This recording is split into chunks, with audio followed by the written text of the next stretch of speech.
You ever get that feeling that to really truly grow, you first have to let a part of yourself go? Well, today we're going to explore a really powerful metaphor for exactly that kind of personal change, and it comes from a pretty profound ancient text. So, this single image of a grain of wheat, it has this powerful, almost kind of brutal reality at its core, doesn't it? For a seed to actually become what it's meant to be, it has to completely transform. It has to break apart. And that, right there, raises a fascinating question for all of us. What if the very thing we do to protect ourselves, holding on so tightly, what if that's the very thing that's holding us back? All right, so let's really dive into this idea. This whole grain of wheat thing, what does it actually represent in our own lives? Okay, so think of that seed as, well, everything you work so hard to protect, right? Your reputation, your sense of being in control, your comfortable routines, all that stuff. It's the you that you've built, the one you keep safe and sound. But what if its true purpose is something entirely different? Now, this is where it gets really interesting, because this leads us to a fascinating paradox, one that basically flips our natural instincts for self-preservation completely upside down. The choice is laid out pretty starkly here. On one hand, you can love your life in the sense of protecting that single seed at all costs. But the outcome? You just remain a single lonely grain. But on the other hand, if you're willing to lose that life, to let the seed break open, that's when you unlock the potential for a massive harvest. And it's really important to get this. This isn't meant to be a threat. It's presented more like a biological and spiritual fact, like a law of nature. Real growth requires real change. So you might be thinking, if letting go is so hard and goes against every instinct we have, how is this transformation even possible? Well, the answer seems to lie in a really fundamental internal shift. So the idea is that we move away from this old way of doing things, just following external rules, like a law written on stone tablets. That's where change feels like an obligation, something you have to do. The shift is toward a new way, where you're guided by an internal compass, a law written on the heart.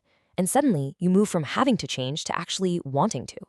And this is it's psychologically brilliant.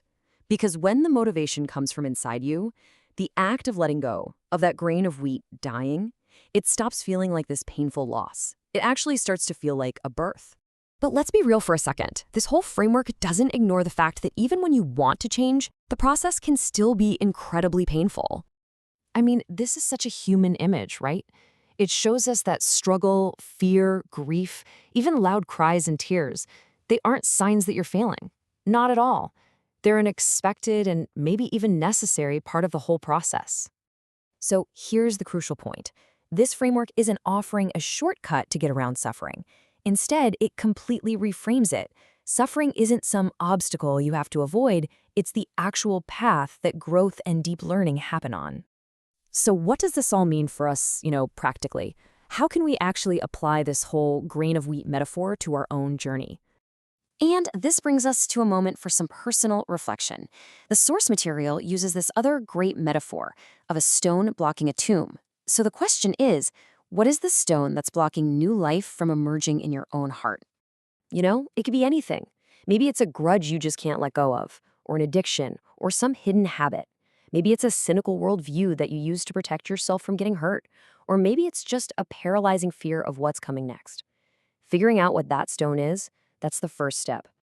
And here it is. This is the core message of hope in this entire framework. That place that feels like an end, that place of struggle, of letting go, the tomb, it's not the end. It's actually the starting point. It's the fertile ground where new life begins. This quote just nails it, doesn't it? It really sums up the central call to action here. It's an invitation to shift your focus, to stop anxiously protecting your current self, your little seed, and to start trusting the larger process of growth. It's a call to have faith that, yes, a harvest is on its way. And that leaves us with one final, really powerful question to think about. If you were brave enough to let that grain of wheat fall, to roll away the stone, and to trust the process, what incredible harvest might be waiting for you?